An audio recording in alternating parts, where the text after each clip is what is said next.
markii hore arabta badankeeda waxay rumaysnaan dacwadii nabiga Alle Ismaaciil alayhi salaam markii ugu yeeray diinta Nabi Ibraahim alayhi salaam waxayna haysteen tawhiidka Nabi Ibraahim leeyimid sida daraadeed waxay aabudi jireen Alle oo kaliya oo ay diintiisa aaminsanaayeen ilaa qaroomuhu dheeraadaan oo wixii la ilaaway oo ay diintii ka soo hartay rumaysnaan Alle iyo hoogaha muuqaaladii diinta ah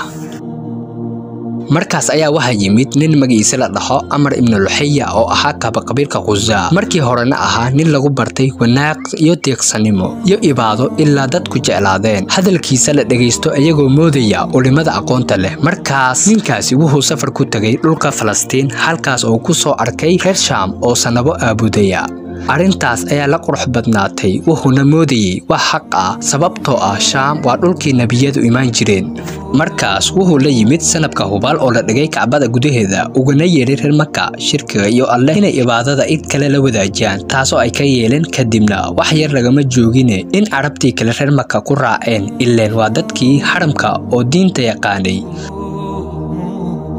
sanabada mar hore la sameeyayna waxa kamid ahaa munaaf oo yaalay heebta badda kadibna waxa la sameeyay Allaat oo la dhigay Daa'if kadibna Uzza oo la dhigay Toga Naqla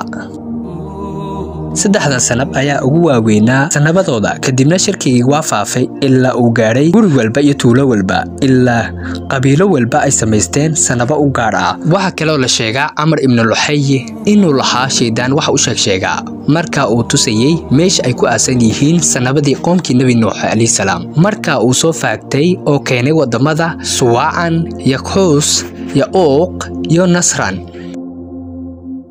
markii xajka la gaaray ayuu qabiil walba mid u dhiibay ilaa meel kasta laga buuxiyay sanabo la aabudo markii nabiga sallallahu alayhi wasallam ka furtay wuxuu Kacbada gudaheeda ka nadiifiyay 360 sanab oo la geliyay sidaas ayaana shirkiga iyo ibaadada sanabada waxay ku noqotay muuqaalka ugu weyn ee nolosha ka muuqata waxayna lahaayeen aadaad iyo qaabab loo aabudo sanabka oo intooda badan uu dejiyay Amr ibn Luhayy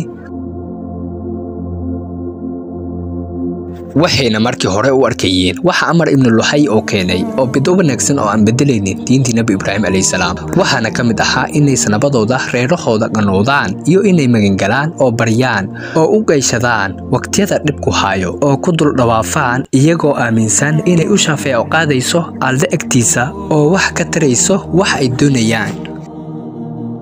inay wadawadaan gowracayo hoolaha magacooda lagu gowracayo sidoo kale inay sanabka lagu khaas yeelo waxa kamid ah unadooda abitaankooda beerahooda hoolahooda nool hadba sidii ay ula muuqato waxayna lahaayeen sababo badan oo waxyaalahan qayl looga dhigo marka la samaynayo inay nadarka ka galaan oo magacooda ku dhaartaan oo magacooda wax ku qabsadaan iyo inay sanabka isu duleeyaan kana cabsadaan iyagoo aaminsan inuu leeyahay awood Ilaahay oo iyaga ka adag sidoo kale waxay rumaysan jireen hidiga sheegyada iyo khuraafaadka iyo faalalowga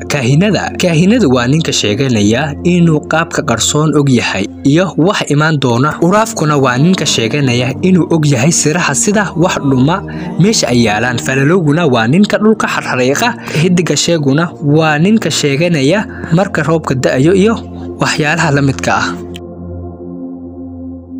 kaahinada qaarkood waxay sheegan jireen inay leeyihiin jinni la shaqeeya oo akhbaarta u keena sidoo kale waxay basaasi jireen maalmaha qaarkood haywaanada qaarkood udurada guriyaha qaarkood dumarka qaarkood oo ay leeyihiin waa wax sancado ku jirta markay safar aadayaan ama dan leeyihiin waxay duulinayaan shimbirka ama ugaarta ay didinayaan haday dhinac bidix aado waxay oranayaan waa shar dantii waa ka laabanayaan